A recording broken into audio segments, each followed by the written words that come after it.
السلام علیکم ورحمۃ اللہ وبرکاتہ۔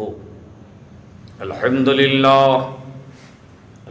للہ رب العالمین والعاقبۃ للمتقین والصلاة والسلام علی سید الانبیاء والمرسلین وعلی آلہ واصحابہ الطیبین والطاہرین، اما بعد فاعوذ باللہ من الشیطان الرجیم ببرکتہ بسم اللہ الرحمن الرحیم۔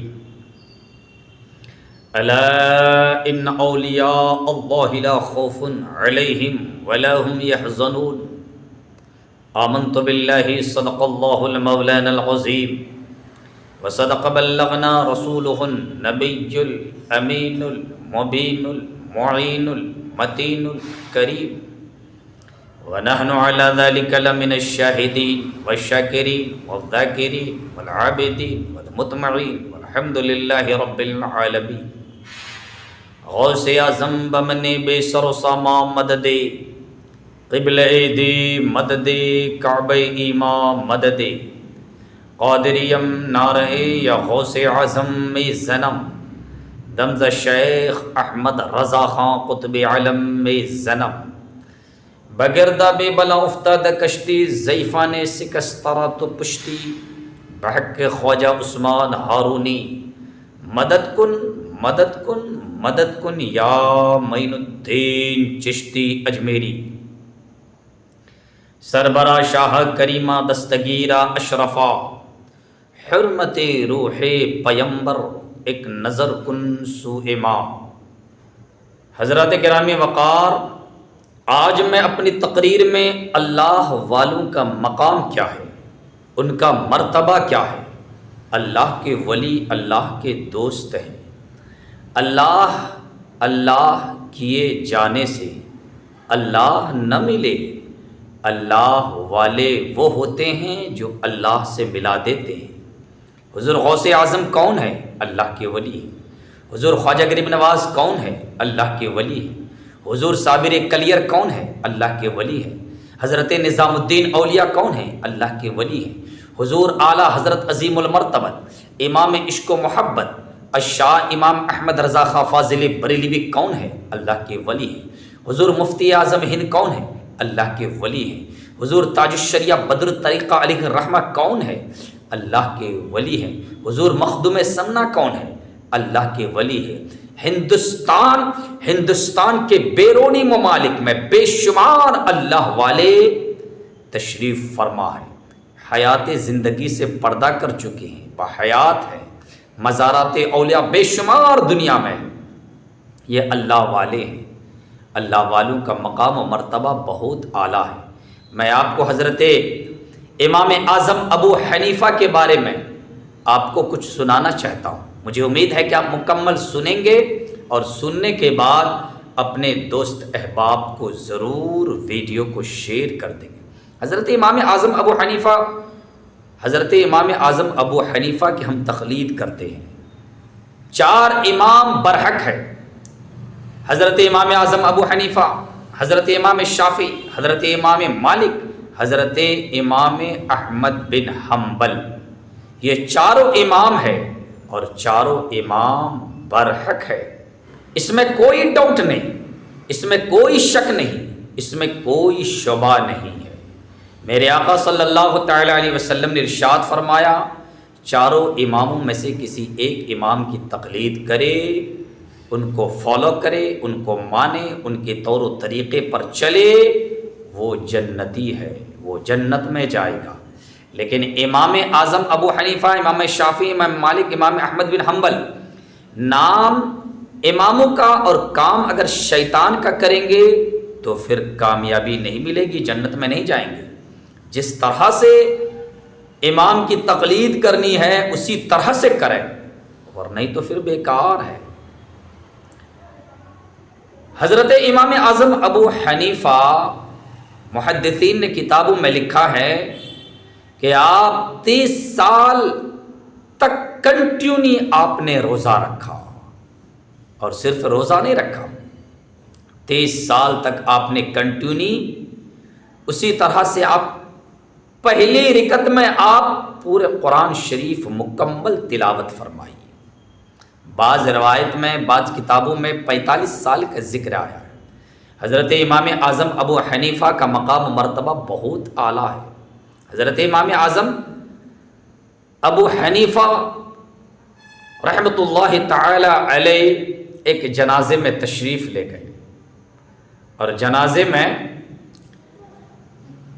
کڑی دھوپ تھی، اور کڑی دھوپ ہونے کی وجہ سے آپ کے مریدین، محبین، مخلصین نے فرمایا کہ حضور آپ کسی سائے دار درخت کے نیچے یا کسی گھر کے سائے میں بیٹھ جائیں جب تک۔ حضرت امام اعظم ابو حنیفہ نے فرمایا کہ کہاں، یہاں تو کوئی درخت بھی نہیں ہے، کہا یہ گھر ہے، اس گھر کے سائے میں چھاؤں میں کچھ دیر بیٹھ جائے۔ حضرت امام اعظم ابو حنیفہ نے فرمایا یہ جو گھر والے ہیں نا، یہ میرا مقروض ہے، میں نے اسے قرض دے کر رکھا ہوں، میں اسے قرض دیا ہوں، اور کہیں ایسا نہ ہو کہ ان کے گھر سے میں کچھ نفع حاصل کروں، اپنے آپ کو راحت محسوس کرنے لگوں، چھاؤں میں بیٹھوں تو کہیں وہ سود میں نہ شمار ہو جائے۔ اتنے احتیاط کون برتتے ہیں بھائی، اتنا خیال کون رکھتے ہیں؟ یہ اللہ والے ہی رکھتے ہیں۔ اسے اللہ اللہ کیے جانے سے اللہ نہ ملی، اللہ والے ہوتے ہیں جو اللہ سے ملا دیتے ہیں۔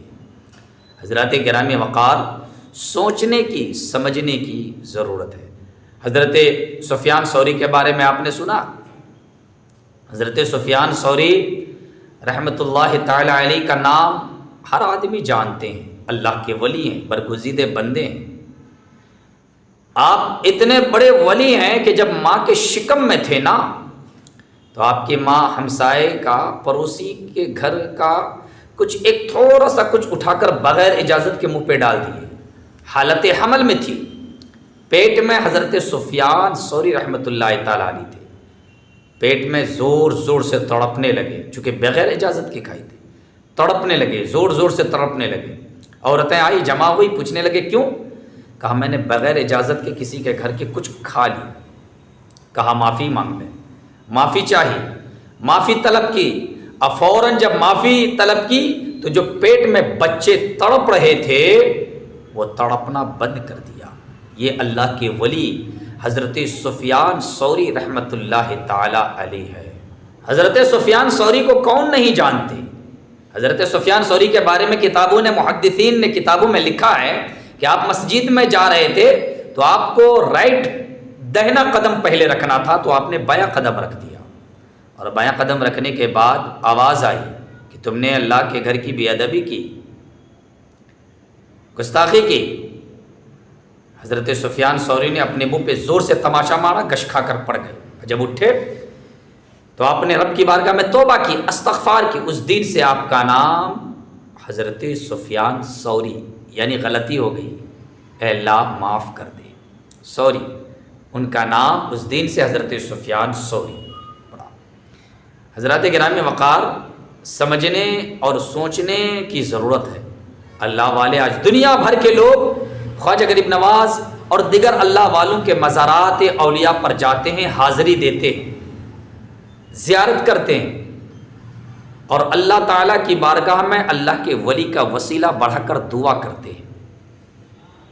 اللہ تبارک و تعالیٰ اللہ والوں کے صدقے سے دعائیں قبول فرماتا ہے۔ لیکن آج ہوتا یہ ہے، عموماً آپ نے دیکھا ہوگا بہت سی جگہ پر عرس کے حسین موقع پر قوالی کا پروگرام کرتے، لاکھوں روپے خرچ کرتے، جس سے کوئی فائدہ نہیں ہوتا ہے۔